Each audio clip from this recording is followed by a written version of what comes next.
Mike Radich here, and I'm now joined on the phone by Invicta FC Atomweight, Cassie Rodish. Cassie, how are you? Oh, I'm doing very good, thank you. Cassie, you got a fight coming up April 5th at Invicta FC 5. How's training been going for the fight? Really good. I took an opportunity for this fight to go full-time fighting, and I've done a lot of training, a lot of traveling and training, so it's been really fun. Now, you've been training a little bit with Barb Hunchak. How did this all come together? Was it because you both have fights coming up at the same time?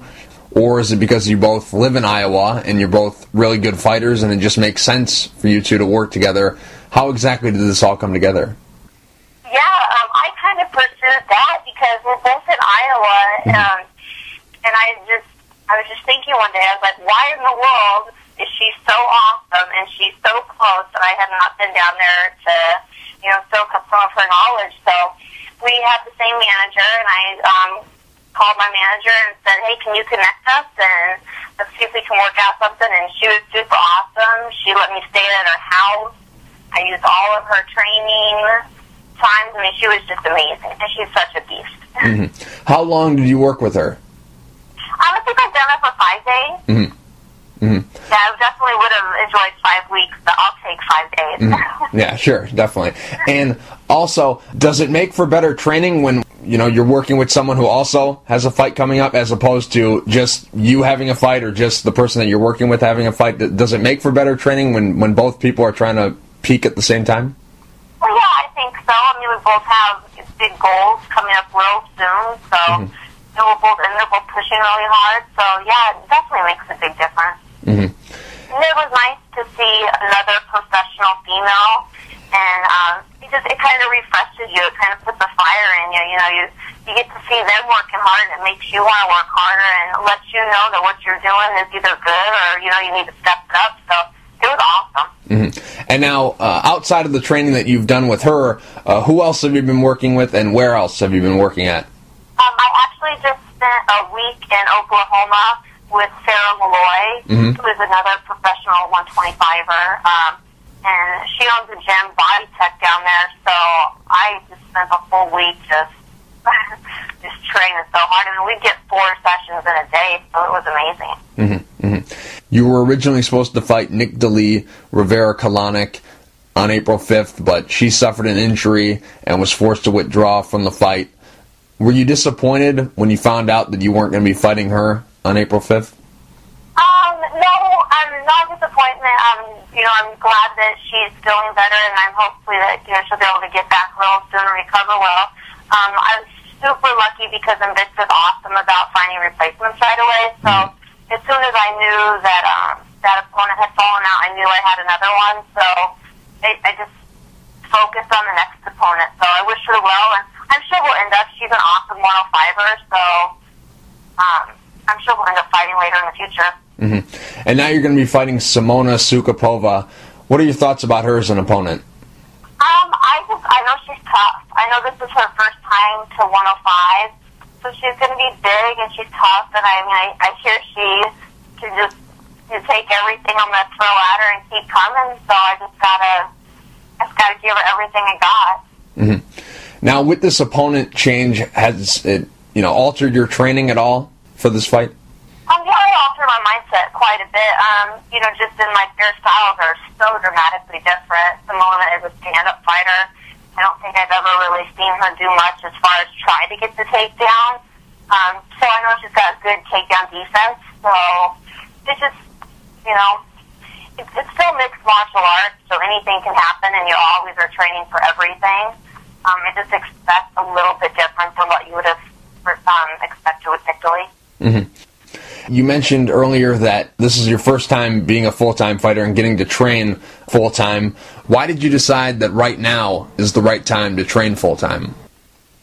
It really just kind of worked out with my family and my career, and just being able to financially take some time off. And you only get so many shots at such a great show, so I had the opportunity, and I just thought, well, this is the right time, so it worked out well. During a fight camp, when you're not training, what do you do to kind of unwind and relax and take your mind off the fight? I sleep. I train really hard, so it's kind of like train, eat, sleep, and that's kind of been the focus on my days lately. I'll get to relax and have fun after the fight. I see. Do you have any pre-fight rituals or superstitions before you fight? No, the only thing that I really do is my main gym from where I first started was called Precision Combat. And so you'll always see me wearing one of their shirts or having one of their logos on me. Like, I'm really, really superstitious that if that name isn't with me, then I don't feel... I feel like a sense of security with that for some reason. So you'll always see me, even though that gym is no longer... The gym's closed for about 2 years now. You'll always see me wearing my old Precision shirt. It's kind of like a homey feeling for me. But other than that, I just kind of go with the flow on the day of the fight.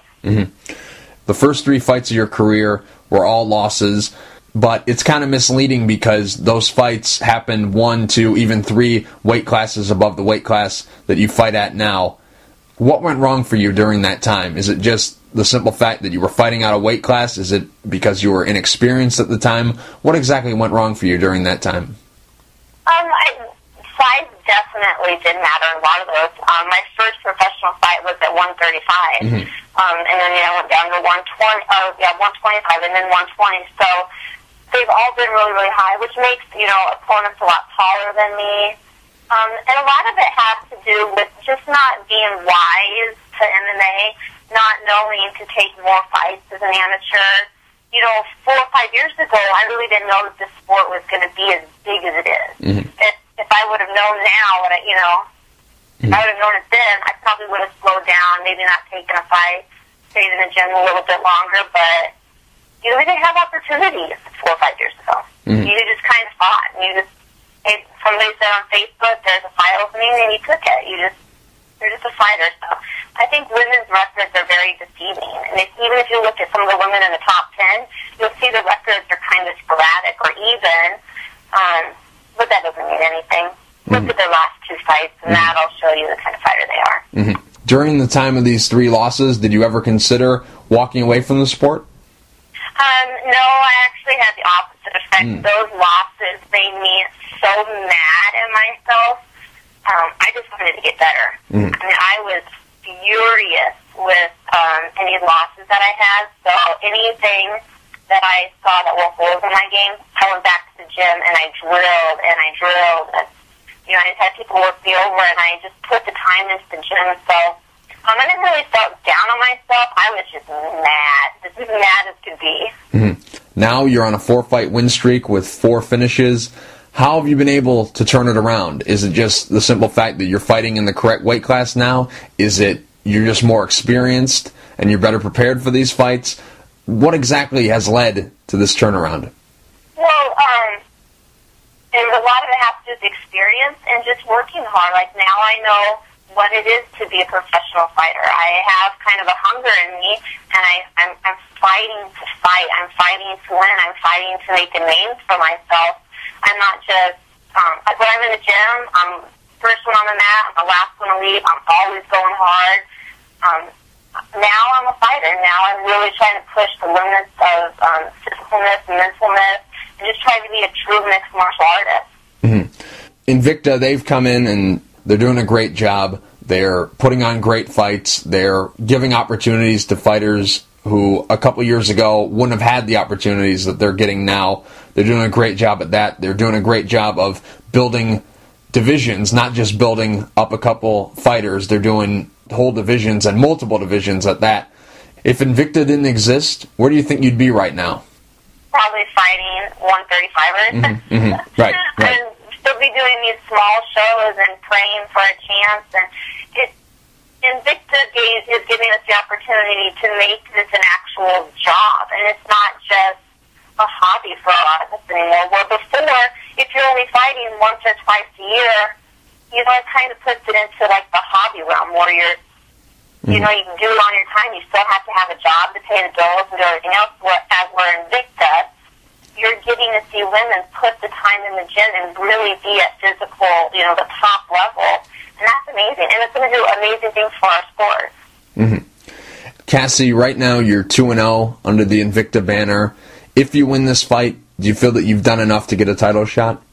I don't know. I really try not to think that far ahead of it. I don't want to get all caught up in any whirlwinds or anything. I'm taking one fight at a time. And if Invicta sees it fit to ask me for that, I would jump on the opportunity, but I'm focusing on April 5th first. Mm-hmm. And now I saw a video online. It was, I think it was your gym doing the Harlem Shake video, correct? Well, it was Sarah Malloy's gym down in Oklahoma. Okay. When I went down there to train, it's hysterical. Yeah. And who's the guy with the afro? The guy at the beginning that's the solo guy doing the dance. Who is that? Yes, he is like their head trainer. He is their guru down there. He has been around forever, and I think he's like an old judo guy. But he's kind of like the master down there. He is just hysterical. Mm-hmm. I was trying so hard to keep a straight face through that whole video. Mm-hmm. And who's the person up top with the belt on? Is that Sarah or is that you? Yep, that's Sarah. Okay. Yep. And I'm a big fan of those videos. I think they're hilarious. I've seen there's been a ton of the Invicta fighters that have put out these videos. Where does yours rank? Have you seen any other ones? Make the case. Why should people be tuning into yours? Make the case here. Well, yeah, I would start because if you look at everybody that's in there, it's not just fighters. Like she has a bunch of women who do kickboxing classes. There's some children in the MMA classes. We try to keep it fun and not as provocative as some of the other ones can get. So it is just all about working really, really hard and just playing just as hard. So, it's just hysterical. Yeah, I really enjoyed that one, and I enjoy all of them, but I liked yours. I liked that guy in the beginning. I'm telling you, it had me on so the funny. Yeah. I wish everybody could get to know him because he's top class. He's amazing. Yeah, definitely. Cassie, real quick before I let you go, do you have any sponsors you would like to thank, and is there anything you'd like to say to the fans? Yeah, I would like to give a huge shout out to some of my sponsors to start off with. Palanchi Watches, 7AD Jewelry Company, Clinch Mouth Guards, Dr. Turbini is amazing and takes care of me wonderfully. I have Combative Gear, Fight Soap, Cardio Force, and then for this Invicta Throw Punch is going to be taking care of me, so you'll be seeing me walk in the cage in class and style. And then I just want to thank everybody who's going to tune in April 5th, all the people who have been sending me letters and messaging me, and just the moral support for all my fans. I appreciate it. It moves the world, so keep all those coming. Cassie, thank you for taking the time to talk. I really appreciate it. Good luck April 5th at Invicta FC 5 against Simona Sukapova. Okay, thanks, Mike. Have a good day.